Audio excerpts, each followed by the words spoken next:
Hello दोस्तों, एक बार फिर आपका ऑल जीके सेंटर में स्वागत है। और आज हम प्रकाश का जो टॉपिक चल रहा था उसके जो आगे हैं प्रकाश के गुण के बारे में डिस्कशन करेंगे। दोस्तों, एक बार फिर आपको बता देना चाहता हूं कि ऑल जीके सेंटर पर अगर आप पहली बार हो तो इसको लाइक, शेयर, सब्सक्राइब, कमेंट ज़रूर कीजिएगा। आपका अपना चैनल है, इसे ज़रूर सपोर्ट कीजिएगा।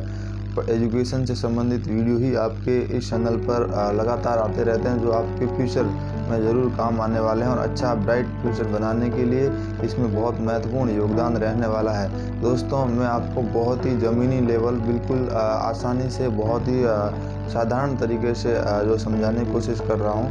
और जहाँ तक मेरी इस समझाने की कोशिश है, ये बहुत ही जो नॉर्मल जितना हो सके उतनी सरल भाषा में आपके समक्ष प्रस्तुत करने की कोशिश कर रहा हूँ। दोस्तों, इस वीडियो के माध्यम से आपको मैं एक संदेश देना चाहता हूँ कि आप जब भी इस वीडियो को देखें तो ज़रूर ध्यानपूर्वक देखिएगा।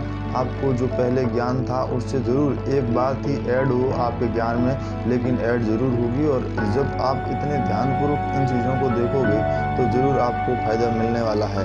चलिए दोस्तों, अब हम शुरुआत करते हैं ऑल जीके सेंटर पर। आज हम जैसा कि आपको विदित है, हमारे चैनल का नाम ऑल जीके सेंटर है और इस पर अभी भौतिक विज्ञान के टॉपिक चल रहे हैं। तो उसी कड़ी में आज हम भौतिक विज्ञान के प्रकाश के टॉपिक के बारे में डिस्कशन करेंगे। और प्रकाश के बारे में 2 क्लासेज आगे हो चुकी है और अब आज तीसरी क्लास के अंदर डिस्कशन करने वाले हैं। चलिए दोस्तों, शुरुआत करते हैं भौतिक क्लास की। प्रकाश के अंदर क्लास नंबर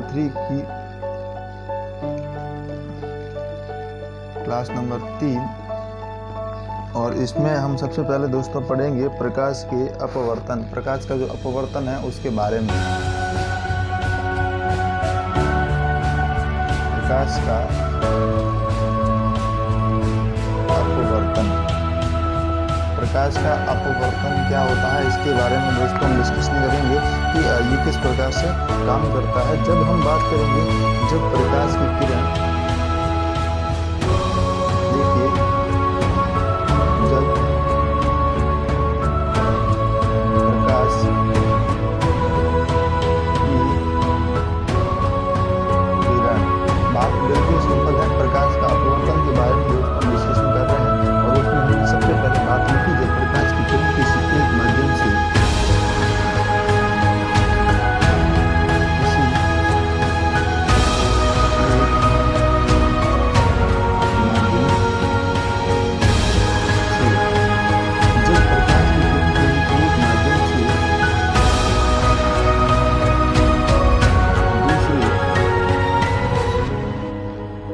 माध्यम में जाने पर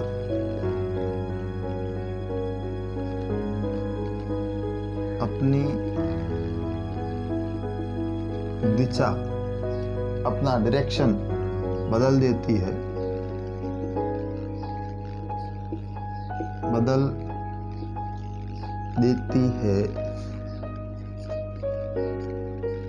इस घटना को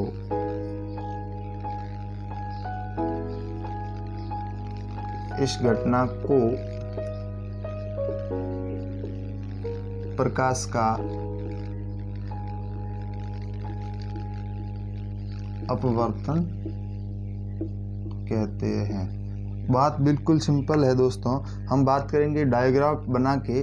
देखिए, सबसे पहले हम बात करेंगे प्रकाश का अपवर्तन के बारे में। जब प्रकाश की किरण किसी एक माध्यम से, ये माना कि तल है, कोई भी तल ले लीजिए, एक माध्यम नंबर 1 है, और माध्यम नंबर 2 है। देखिए दोस्तों, प्रकाश की किरण आई, माध्यम क्या बात हो रही, जब प्रकाश की किरण किसी एक माध्यम से दूसरे माध्यम में जाने पर अपनी दिशा बदल देती है। प्रकाश की किरण एक माध्यम से ये था, ऐसे आ रही थी यहाँ से, लेकिन हुआ क्या दोस्तों, आते आते जब दूसरे माध्यम में जाती है तो उसको जाना तो ऐसे ही सही है, सीधा एकदम, लेकिन ऐसा न जाकर वो अपनी दिशा बदल देती है और इस प्रकार चलने लगती है। अपनी दिशा को बदलना, प्रकाश जब किसी एक माध्यम से दूसरे माध्यम में जाता है तो उसे वही जो मार्ग होता है उस मार्ग को छोड़कर कुछ अलग रास्ते बनाना या अलग दिशा में जाना, ये प्रकाश का एक अपवर्तन है। प्रकाश की इस घटना को दोस्तों अपवर्तन बोला जाता है। चलिए दोस्तों, अपवर्तन से संबंधित कुछ नियम है, उनके बारे में हम डिस्कशन करते हैं। अपवर्तन से संबंधित कुछ नियम हैं, बहुत महत्वपूर्ण नियम हैं। एक बार पढ़ने के बाद क्लियर हो जाएंगे, बार बार उनकी समस्याएं नहीं होगी। प्रकाश के अपवर्तन के नियम।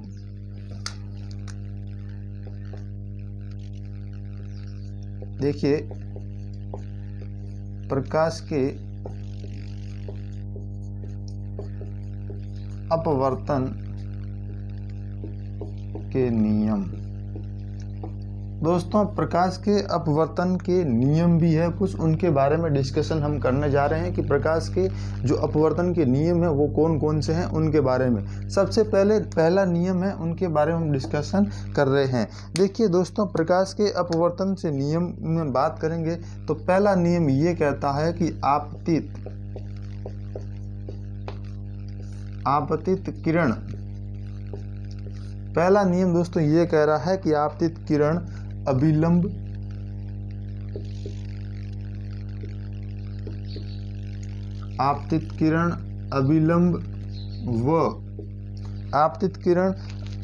व अपवर्तित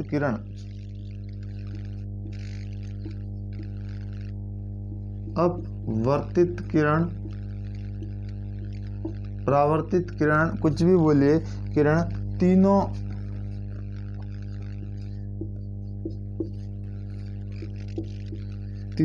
एक ही तल में उपस्थित होते हैं। एक ही तल में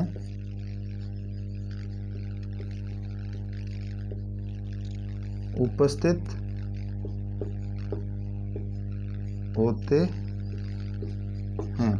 ये बात एक बार फिर सिंपल दोस्तों समझने लायक। आपतित किरण, अभिलंब व अपवर्तित किरण तीनों एक ही तल में उपस्थित होते हैं। ये बात बहुत ही सिंपल। एक बार फिर ध्यान दीजिएगा कि प्रकाश के जो अपवर्तन से संबंधित कुछ नियम थे, उनमें पहला नियम ये कह रहा है कि आपतित किरण, अभिलंब व अपवर्तित किरण तीनों एक ही तल पर उपस्थित होते हैं। तीनों एक ही तल पे टकराएंगे, ऐसी कंडीशन यहाँ अपवर्तन के पहला नियम बता रहा है। दूसरा नियम क्या कह रहा है उनके बारे में हम डिस्कशन करेंगे। दोस्तों, दूसरा नियम ये कह रहा है कि किन्हीं दो माध्यमों के लिए किन्हीं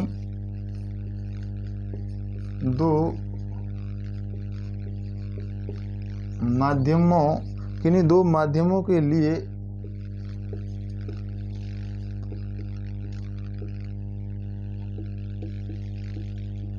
आपतन कोण, किन्हीं दो माध्यमों के लिए आपतन कोण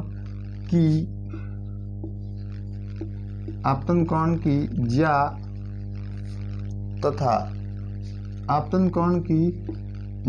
तथा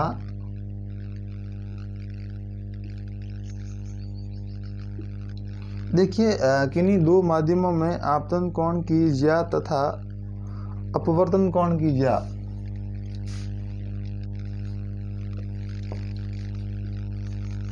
अपवर्तन कोण की ज्या। देखिए, किन्हीं दो माध्यमों के लिए आपतन कोण की ज्या तथा अपवर्तन कोण की ज्या का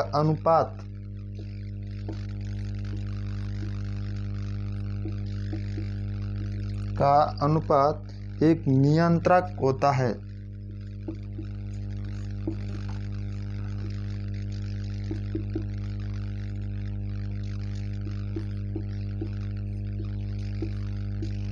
देखिए दोस्तों, एक बार फिर समझने की कोशिश कीजिएगा। आपतित किरण, अभिलंब व अपवर्तित तीनों एक ही तल में उपस्थित होते हैं। तीनों एक ही तल में किन्हीं दो माध्यमों के लिए आपतन कोण की ज्या तथा अपवर्तन कोण की ज्या का अनुपात एक नियंत्रक होता है। दोस्तों, यहाँ तक बात समझ में आ गई होगी। चलिए इसके बाद आगे बढ़ते हैं और प्रकाश से अपवर्तन से होने वाली कुछ घटनाएं हैं उनके बारे में डिस्कशन करते हैं। देखिए, ये कुछ नियम थे, दो नियम थे, उनके बारे में डिस्कशन किया। अपवर्तन क्या है, कैसी घटना है, इसके बारे में डिस्कशन किया। अब हम आगे बढ़ते हैं। प्रकाश के अपवर्तन से संबंधित कुछ घटनाएं। प्रकाश के अपवर्तन से होने वाली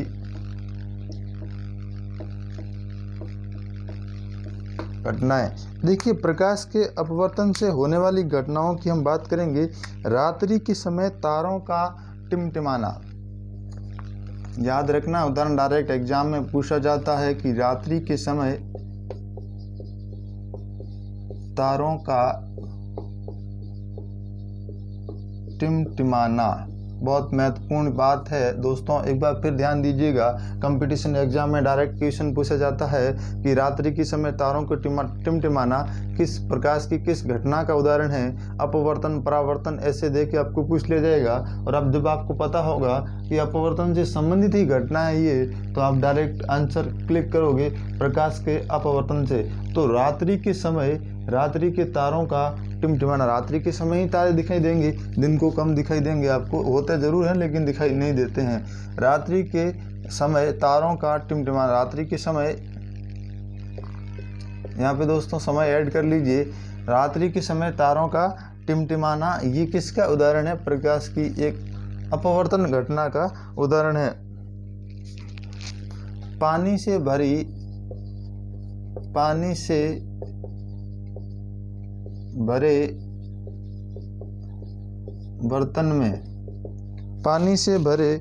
बर्तन में देखिए क्या होता है। पानी से भरे बर्तन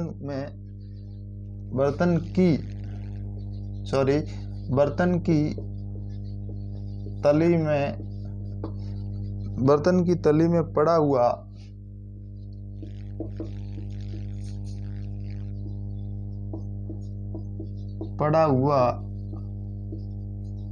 चिक्का। पानी से भरे बर्तन की तली में पड़ा हुआ चिक्का ऊपर उठा हुआ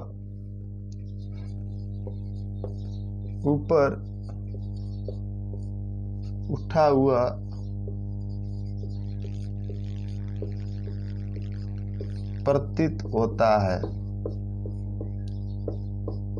देखिए, बात बिल्कुल सिंपल है। रात्रि के समय तारों का टिमटिमाना, पानी से भरे बर्तन की तली में पड़ा हुआ चिक्का जब ऊपर उठा हुआ प्रतीत होता है तो ये प्रकाश के अपवर्तन से संबंधित घटनाएं हैं। ये जो प्रकाश के अपवर्तन से संबंधित बहुत सारी और भी घटनाएं हैं दोस्तों, लेकिन ये दो बातें आपको समझने, उदाहरण देने के लिए है। लेकिन बात यहाँ ख़त्म नहीं हो जाती। बात वहाँ ख़त्म होगी जब आप डेली लाइफ में सुबह से लेकर शाम तक ऐसी घटनाओं को देखोगे।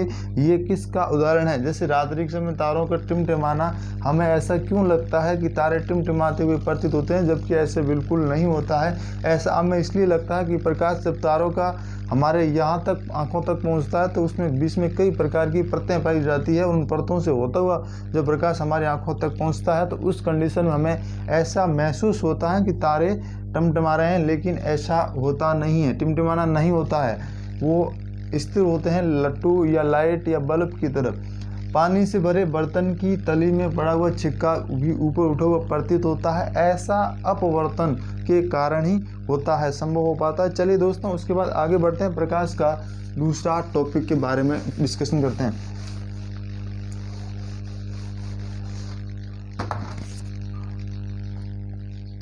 अगली बात है दोस्तों, प्रकाश का पूर्ण आंतरिक परावर्तन।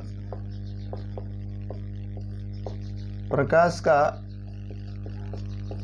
पूर्ण आंतरिक परावर्तन। देखिए, प्रकाश का पूर्ण आंतरिक परावर्तन के बारे में हम डिस्कशन करने वाले हैं कि प्रकाश का पूर्ण आंतरिक परावर्तन क्या होता है, इस कंडीशन में क्या क्या चीज़ें घटित होती है और इसके क्या क्या उदाहरण हैं, इसके बारे में डिस्कशन हम करने वाले हैं। प्रकाश का पूर्ण जो है आंतरिक परावर्तन। प्रकाश, देखिए हर एक बात को समझना जरूरी है, जब भी हमको ये सारा मैटर समझ में आएगा कि प्रकाश सघन माध्यम से,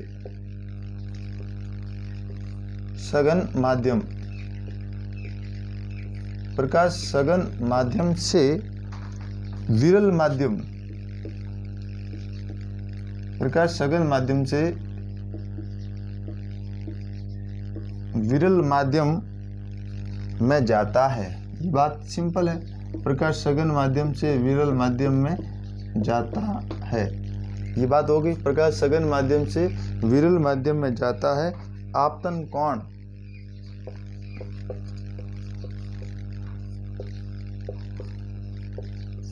प्रकाश सघन माध्यम से विरल माध्यम में जाता है, तो फिर बात हो रही है कि आपतन कोण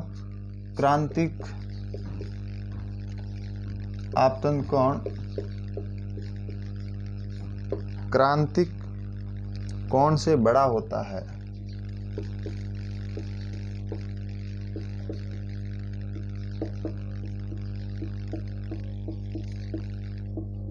बात एक बार फिर सिंपल है, प्रकाश सघन माध्यम से जब विरल माध्यम में जाता है तो आपतन कोण क्रांतिक कोण से क्या होता है, बड़ा होता है। ये बात क्लियर हो गई, बड़ा होता है।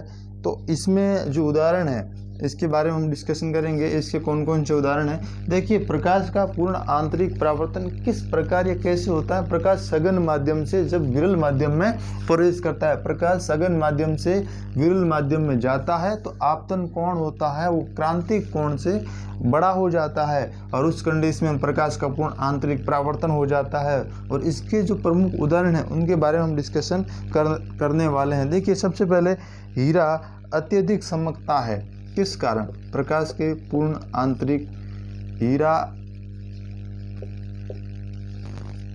अत्यधिक चमकता है।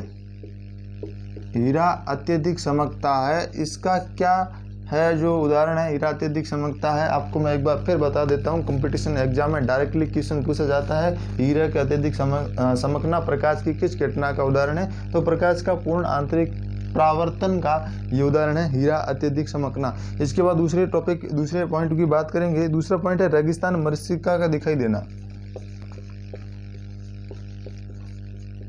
रेगिस्तान में मरीचिका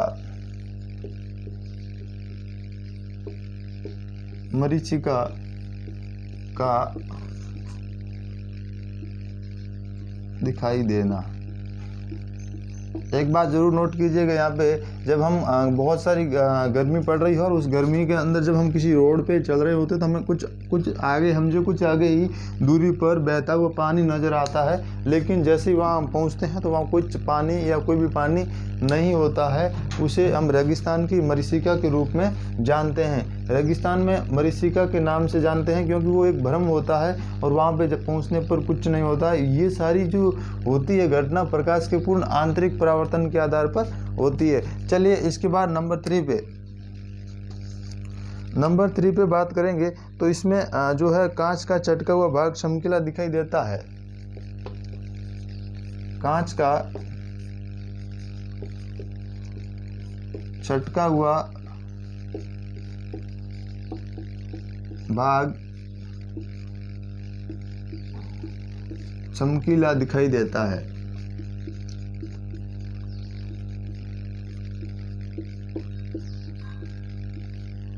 फिर से ध्यान दीजिएगा दोस्तों एक बार, कांच का जो सटका हुआ भाग है वो चमकीला दिखाई देता है। ये प्रकाश का पूर्ण आंतरिक परावर्तन की वजह से संभव हो पाता है। और इसमें ये सीधी सी बात है कि कांच का सटका हुआ भाग चमकीला दिखाई देता है। ये प्रकाश की कौन सी घटना है, किस घटना से हमें पता लगता है कि प्रकाश का पूर्ण आंतरिक परावर्तन की घटना है दोस्तों, इस बात को जरूर ध्यान दीजिएगा। चलिए दोस्तों, इसके बाद एक और उदाहरण इसके बारे में। और पानी में हवा के बुलबुले पानी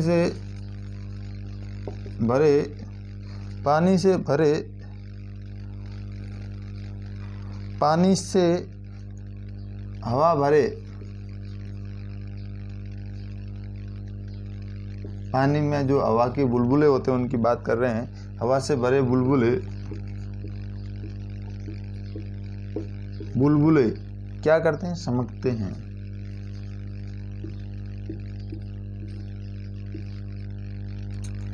पानी से हवा भरे बुलबुले चमकते हैं। जो पानी के अंदर आपने देखा होगा बुलबुले होते हैं वो भरे होते हैं हवा से, और वो जब चमकते हैं तो उसका कारण भी प्रकाश का पूर्ण आंतरिक परावर्तन ही है।